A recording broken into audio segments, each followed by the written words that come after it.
out here with you? What? ACP, did you see this? Look, if it ain't official Dana J, leave out for Kelly, Primadonnanews, I don't even want to see it. Just take the phone. Look. You got some weed? Dang. Gotta get some. Alright, hurry up. Hello and welcome to my channel. Go ahead, hit the like, hit the share, subscribe if you haven't already. I find it interesting when I show people the hypocrisy with all these people given these platforms and their associations. People want to selectively act like they don't see things, when common sense should say, I see a lot of donkeys of the day who gravitated towards certain narratives and stories that were perpetuated through the media. When I personally challenge people to listen to these stories these people gave you and do a little background checks, do a little research, do a little fact checking before you gravitate towards these janky ass people and their nonprofits pushing certain agendas with no solutions. Now, it's no surprise that people who go against mainstream media are censored through these platforms, but I just find it very hypocrisy-filled when I see all these opinions commenting about this man's situations, and they always bypass that he's pushing an appeal. He's pushing to get these charges in Chicago dismissed, and everybody want to skip around the facts that they put out there. So we're just supposed to believe that all the things that they did to perpetuate these stories did not taint people's public perception.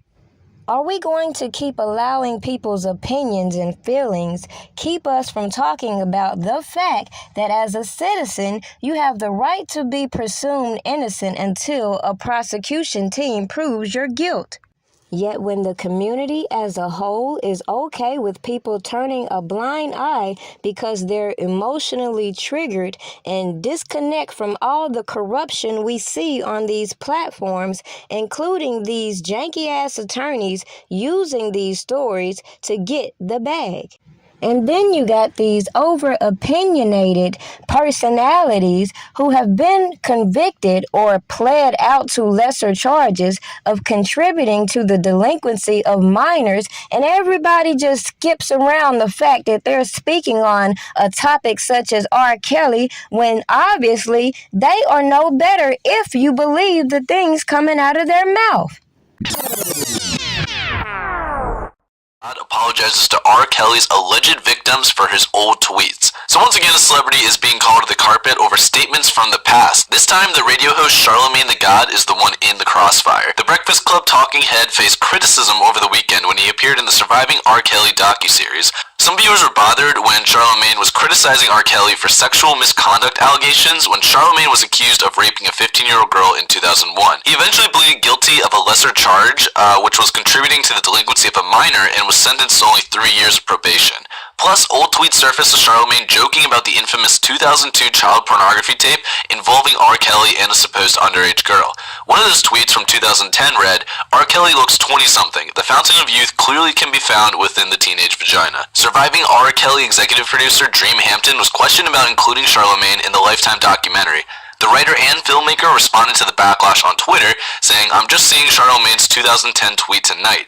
I interviewed him before the story about him broke, but he should have cut him altogether rather than limit his appearance. It was a huge mistake. I probably spent more time arguing to cut Bruce. Again, mistake, wrote Hampton on January 6th. No, y'all should have spent more time investigating and researching these people that y'all got in this docuseries full of fucking lies. She added, he was asked because he's been so clear and vocal with his criticism and condemnation of RKelly. He was interviewed before the story about him broke. I tweeted an apology a few minutes ago explaining I didn't see his old tweets until I was tagged with them tonight. Charlamagne returned to the Breakfast Club on Tuesday after being on vacation for several weeks. On Wednesday, the show aired an interview with Lisa Van Allen, one of Kelly's alleged victims that appeared in Surviving RKelly.